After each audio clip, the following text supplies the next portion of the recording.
Dance with me, my ghost in grey. Our end is close most every day. Blue-grey circles in the sky. The future's bleak for you and I. 16% of our rivers are considered in good ecological condition.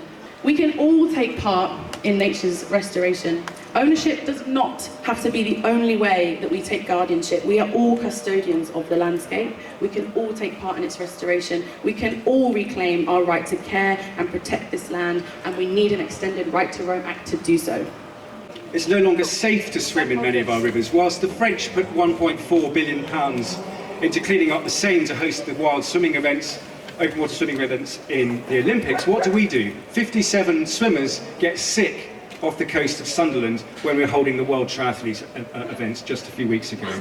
As we've heard already, our state of nature is about as low as it can go, and it's getting worse, not better. So I join the RSPB and I say, government, no more lies. WWT is the UK's leading wetland conservation charity. For over 75 years, we've been quietly getting on, dedicated to fixing problems and finding solutions to restore, conserve and protect wetlands. It's in our DNA to do that, quietly get on. But the time now is to speak up. The time now is to speak up because this report published on the state of nature shows things are getting worse. So it's not just nature that suffers when we lose nature, we do too. Yet we are seeing a government with policy that's seemingly backtracking on our nature commitments, creating this false choice between the economy and nature. We need a government and we need all political parties that show leadership, gives direction and makes nature matter. Otherwise we're going to undermine the brilliant work that countless communities, countless businesses, countless volunteers across the country are doing to restore nature. We want a government that places nature at the heart of economic policy and choices and makes action for nature and recovery. That's why we at WWT are calling for all political parties to support the restoration of 100,000 hectares of wetlands across the UK. We want to show that wetlands can deliver. This demonstration, everybody here, shows that people are ready to act to restore nature. Thank you. Let's work together to make that happen.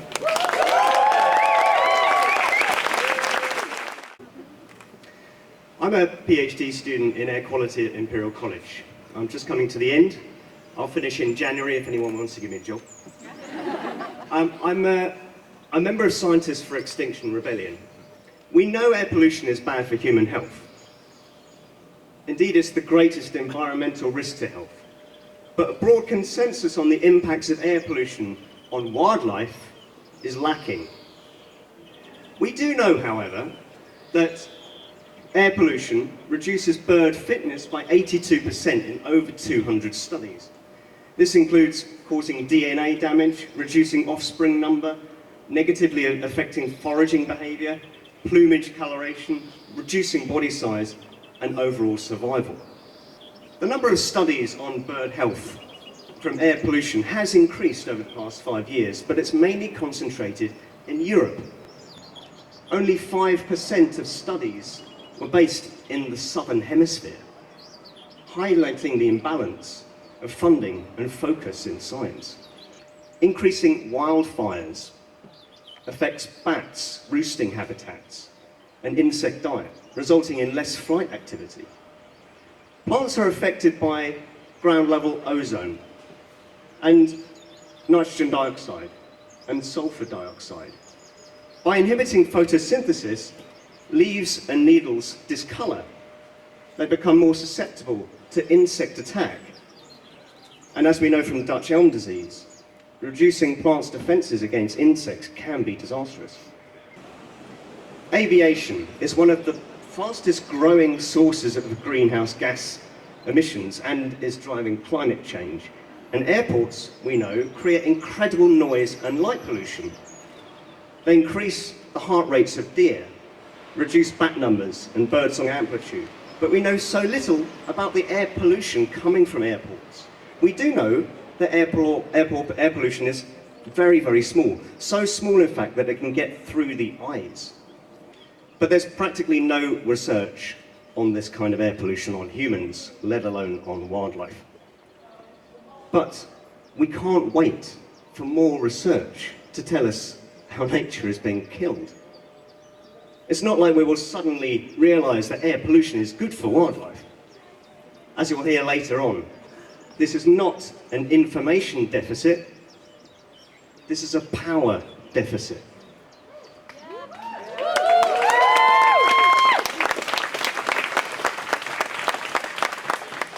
Our efforts need to go towards stopping the harm. But how do we do this? We stop burning fossil fuels. For example, the suicide project of Rosebank. We massively scale down animal agriculture. We adopt plant-based diets.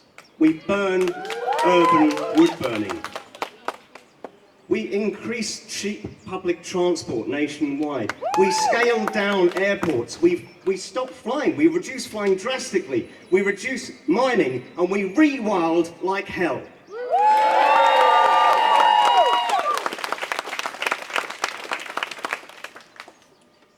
We show up to demonstrations like these, with power in numbers, and we keep pushing and pushing until things change, until we win.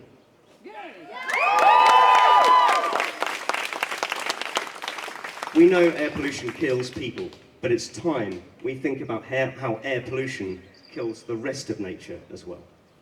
Thank you. Paul Samuels reporting for Hen Harrier Action here up in London at the rally in DEFRA to restore nature now. And with me I have Martin Fowley of RSPB.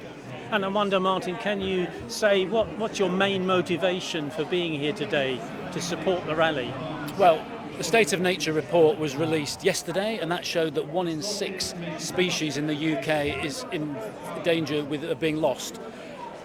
The state of nature in this country at this moment is absolutely critical, and we at the RSPB want to show solidarity with Chris Packham and all the other organisations that are here today to show our policymakers, our decision makers, that nature is critical, not only for us as nature conservation organisations, but for a good economy, for a healthy population. It's just absolutely vital, so we want our voice to be heard.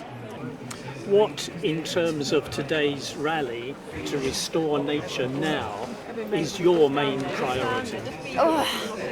I think it's very difficult to pick a priority when nature's such a massive, varied, tangled, complex web of life. And that's part of the problem, really, is that there's so many angles of attack and so much damage coming from so many different directions that it's hard to know where to start. Hen harriers, bird of prey persecution is just one issue amongst a sea of many. So I think in terms of how we fix it, we need to look at an overall picture. Do you think that so far we're getting somewhere, or is that only because the decline has slowed? I wouldn't even know if the decline slowed, to be honest. It's hard to feel like we're getting somewhere. There is an energy amongst people, normal people, who, are becoming increasingly aware and concerned and fearful. And I do strongly believe in the power of the joy of nature. So yeah, I don't know. It's hard to know. We've got a long way to go. We are doing as much as we can as individuals. You're all here today because you're doing what you can. You're empowering other people, you're talking and you're getting the message out there. But my message today is not asking you to do more. You are important and you're powerful in what you're doing. But my message is to the people in this building. Now, we're friends with a lot of the people in this building. They're trying to change it from the inside. So this is a critical question to the people on the board, the people leading, is actually, what are you doing? We're doing our bit. What are you doing? Thank you. Gardens are a hugely undervalued resource. They have the potential to provide food and water for a huge number of species. some of whom, like hedgehogs, will live in them. Others, like migrating birds, who will pop in for food on the way to somewhere else. One of my neighbours had a nightingale in her garden the other week. I like to think she enjoyed some of the flies and beetles from my garden before it continued its journey south. There are 30 million gardens in the UK. There are 250,000 allotments, 27,000 public parks, and there are millions of balconies, window boxes, even windowsills and doorsteps. Every square inch of land has the potential to do something for nature. We're not going to save the natterjack toad in our gardens, but we might make life better for the common toad, which has suffered its own devastating declines. We might not save the great yellow bumblebee, but we could provide food and shelter for the common carder bumblebee, which I'm so happy to say at the moment I have nesting on my allotment. As the stable weather patterns these species rely on for food break down, we can offer a lifeline. We can leave kitten biscuits for hedgehogs in the absence of caterpillars and beetles. We can soak mealworms and dig up earthworms for the birds in dry springs so their chicks don't starve in their nests. We can help nature make it, one garden at a time, 1 year at a time. It might not be enough to save them in the long term, but it will help them now, and all we have is now. The world is on fire, but I have 265 caterpillars in my kitchen, which I saved from men with strimmers when the council came to tidy the park.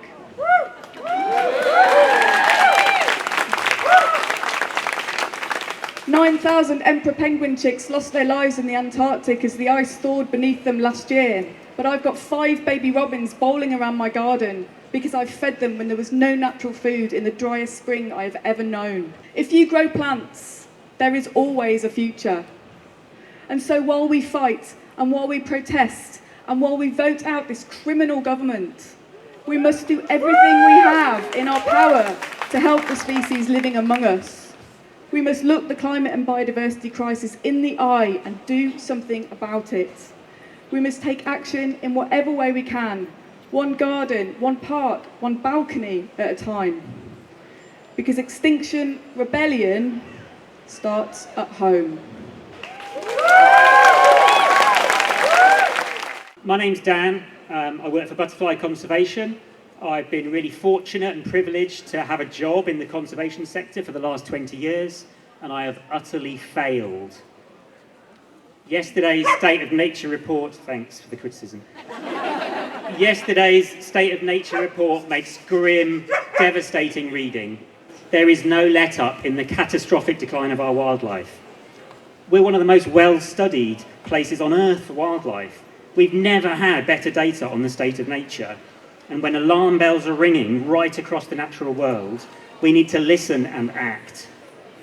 Butterfly Conservation has 56 million records of butterflies and moths, collected over decades by volunteers and citizen scientists. This provides really incredibly powerful data and ways of looking at how species are faring in the state of our environment. Butterflies and moths are a vital part of our ecosystems. They're key indicators of environmental change, particularly for the hard-to-study groups of insects. They help us understand the health of our world. And 80% of butterflies have declined since the 1970s. Moths, which are much more diverse with more species, have undergone a 30% decline in abundance over the same period. That underpins our natural world. In my lifetime, once common species have collapsed, they've shifted their range or disappeared, and some now sit on the brink of extinction in the UK. The main drivers of this are habitat loss, intensification of agriculture, and the climate crisis adding new pressures. We're here today because we're deeply concerned, and we're also angry. If you care about nature in this country and you're not angry, then you're not paying attention.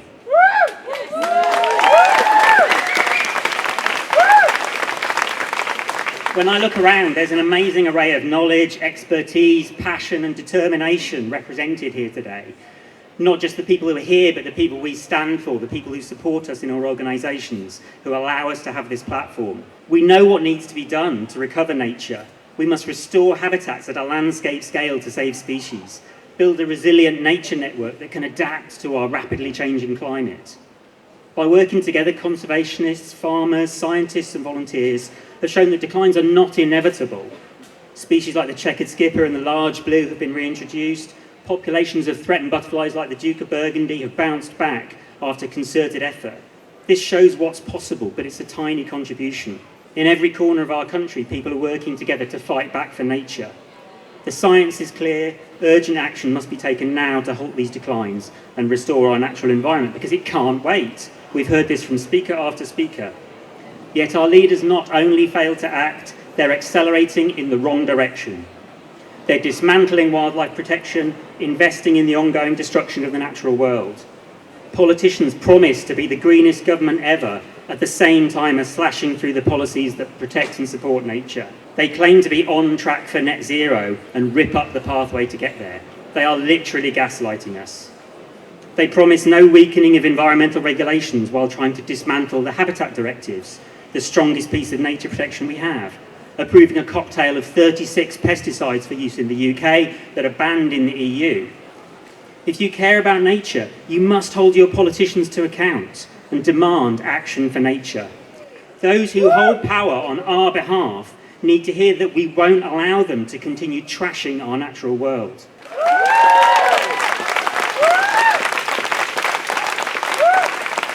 Together, if we act together, we have a really powerful voice, and we must use it to demand change.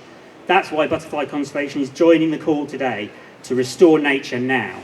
Thank you.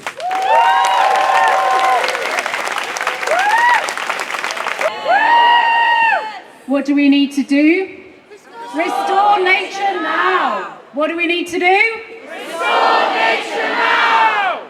Not sure they heard you inside. What do we need to do? Restore nature now. Restore nature now.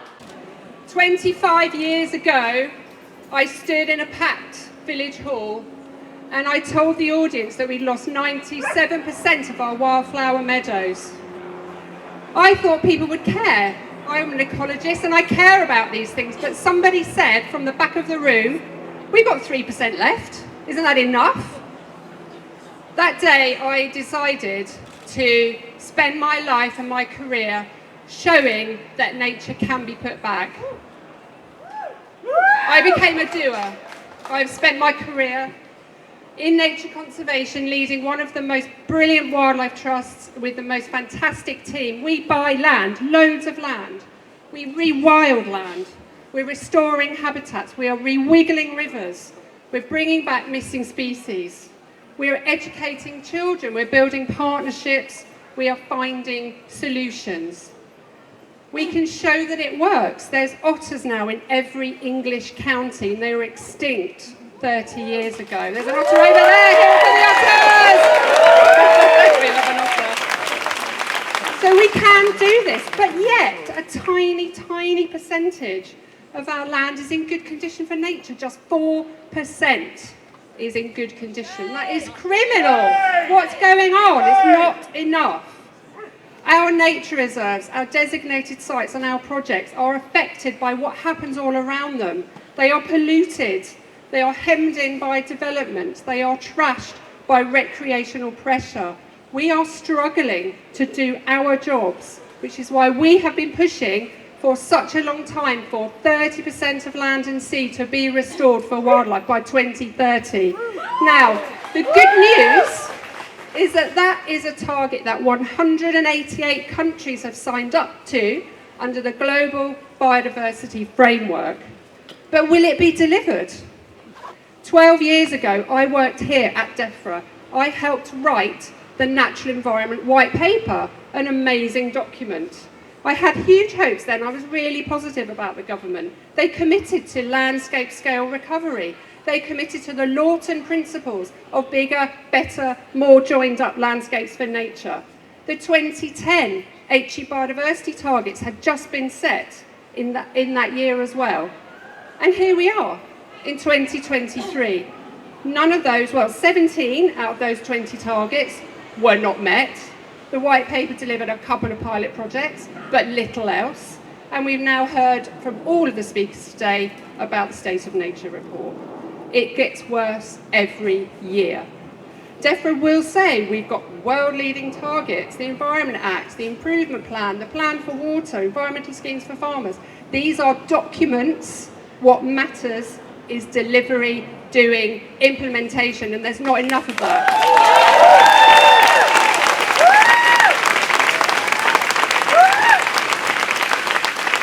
Farmers absolutely need proper support. They need to transition to agroecology, regenerative farming. Most of them want to do this. They need the support from government. We need species back, missing species, especially the ones that restore ecosystems, like beavers. Where are the beavers? Restoring nature is not a party political wedge issue, as some people would say, and it's not part of a culture war. It cannot be painted as a cost we cannot afford. It is far more important than that. We need to restore nature now. Thank you.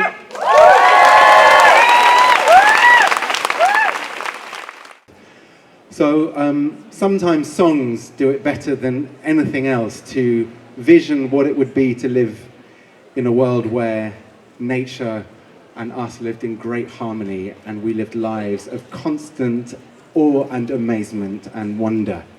So will you join with me in a song? If I just, I'm going to ask you to hold a drone.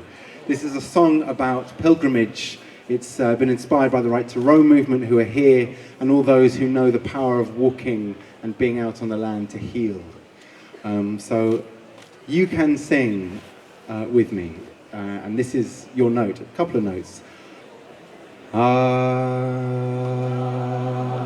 We just hold that, don't breathe at the same time. And if you want to sing, you're also allowed to sing.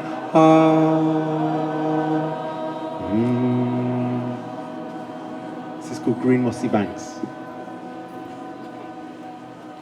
When the land whispers, don't be a stranger, that irresistible call to come home, to the wandering swearing allegiance, renew an old contract to roam. And I felt in my heart a great yearning, leave a life so beholden to time. So I packed up my promise to face the uncertain, to attend to lost loves and landlines. 7 miles I will walk so uncertain, 7 more I will walk in delight. 7 miles inconsolable morning, 7 more unquestionably right. Some miles my heart will be empty, some miles I will rage and I'll cry. 7 miles I will crawl like a motherless baby, but the last mile I will take to the sky. And let journeys outshine destination, intuition outdestine our fears. Let blisters be teachers with blessings bestowed. Let the darkness restore us as seers. And I'll make these pathways my companions, be witnessed by what cannot be seen. Be peregrine, be pasture, be tiny, be vaster, be as soft as green moss, and be free. Thank you very much.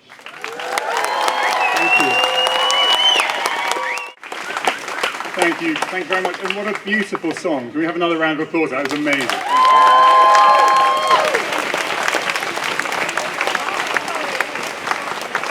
Ladies and gentlemen, none of you need me to tell you that the reason we're here today is because the State of Nature report has yet again sounded an alarm bell about the nature crisis right here in the UK.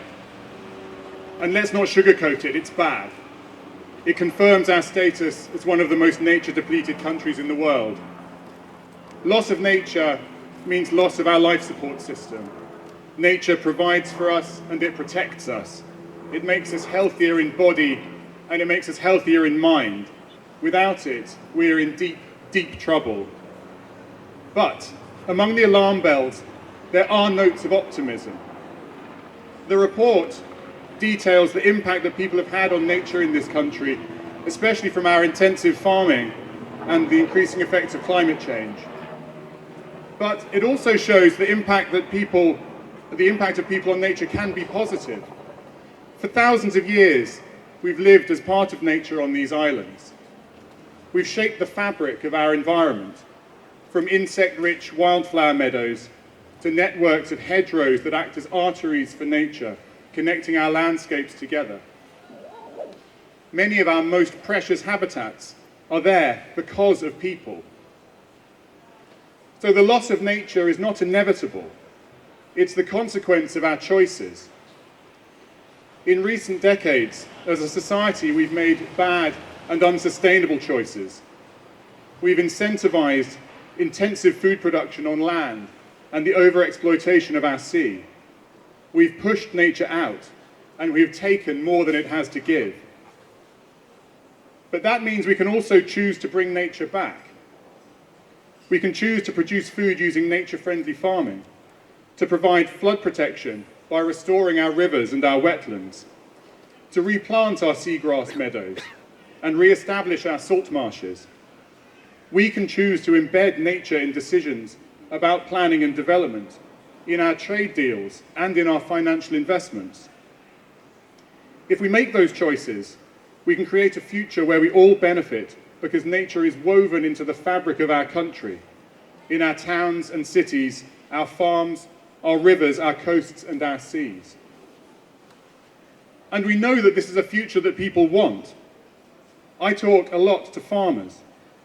They want to help nature as well as produce food. They care deeply about the health of their land and the wildlife on it. Businesses, too, want to invest in responsible ways, and they see the enormous opportunities presented by a green economy. And everyone wants to live somewhere that they and their children can access nature. But they need support. We need the policies to deliver this future, proper support for farmers through the environmental land management schemes, proper measures to ensure development contributes to supporting nature, like biodiversity net gain, proper investment in nature-based solutions to flooding and climate change.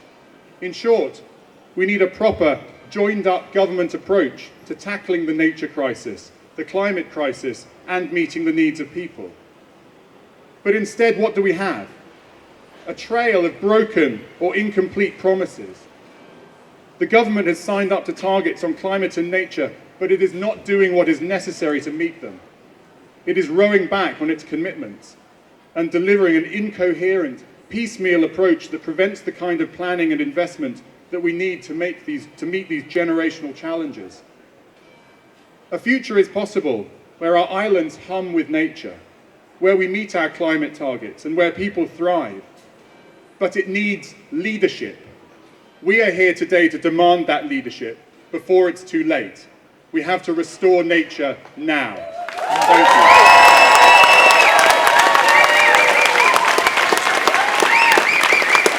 you. Yet despite the heartbreaking state that our nature is in, it's heartening to see the impressive list of organisations that have joined this event today.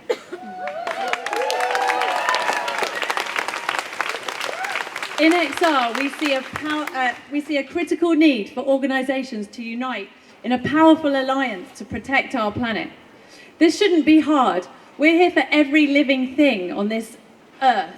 What could be more unifying than that? A famous quote once resonated with me. And when we try to pick out anything by itself, we find it hitched to everything else in the universe. These words remind us of the interconnectedness of all life. Our fate is intertwined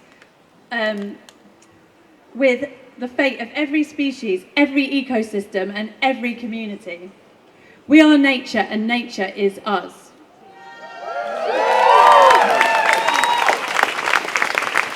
The same can be said for our movement. We are each a small part of something bigger, and together we are capable of driving change. In XR, we're committed to working with other groups and organisations different to our own. In April, we brought together over 200 NGOs, grassroots groups, trade unions, racial and social justice groups, and more for a 4-day protest attended by over 100,000 people. The alliances we created sent a powerful message to both the public and power.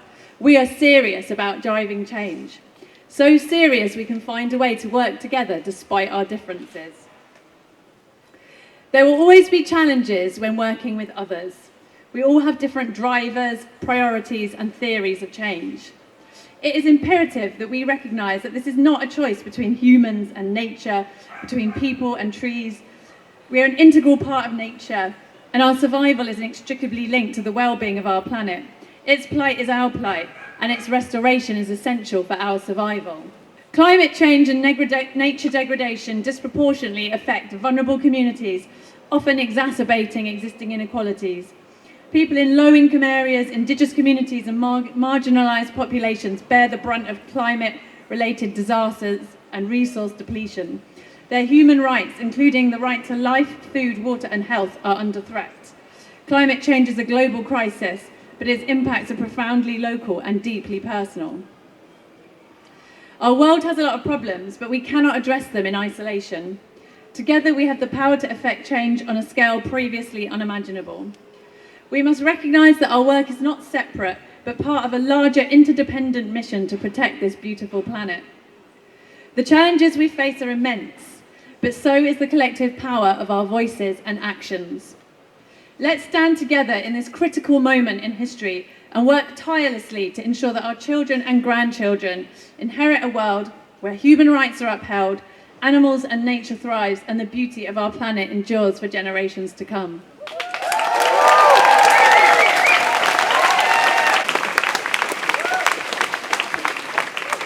Hello. That's quite an act to follow, the last speaker. I haven't prepared anything. I didn't expect so many people to come. I thought there'd be like half a dozen people. So it's great to see you all. Big thanks to Clarissa for such a smooth run, organised event. It's incredible. Round of applause. And Mr. Packham. Where's Mr. Packham? He's on the phone. He's in the corner on the phone. Big round of applause for Mr. Packham for getting so many people here.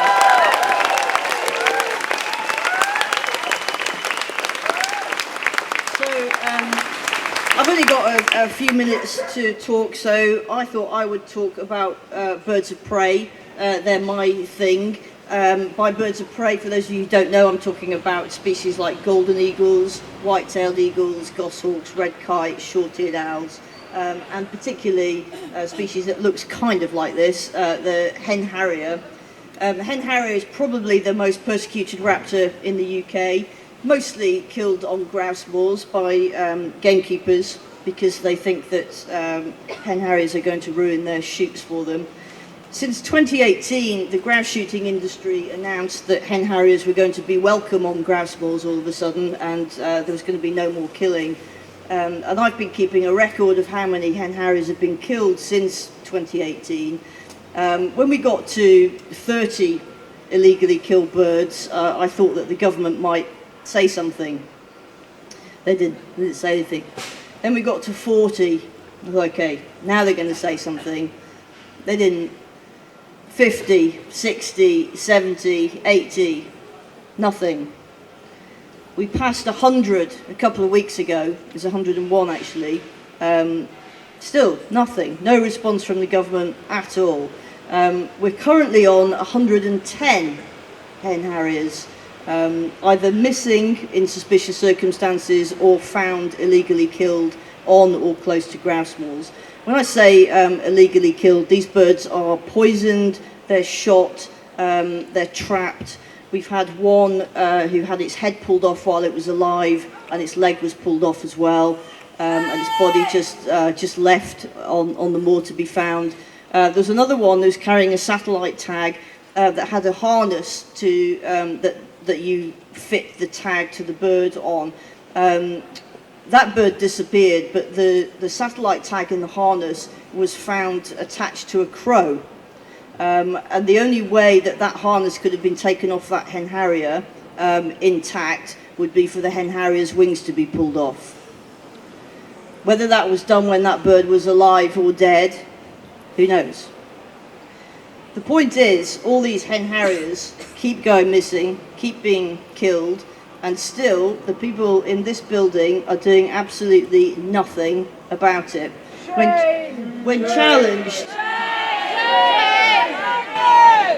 challenged about it, we've challenged government ministers continuously. What are you going to do about this? When are you going to do something? And the response we get all the time is this carbon copy response. We take wildlife crime seriously in this country. We do. They don't.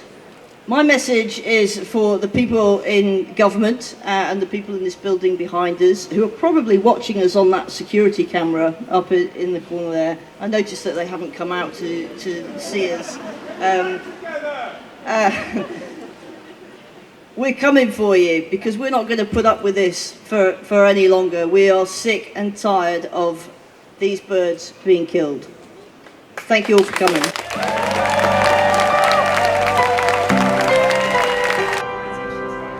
Won't survive without your voice.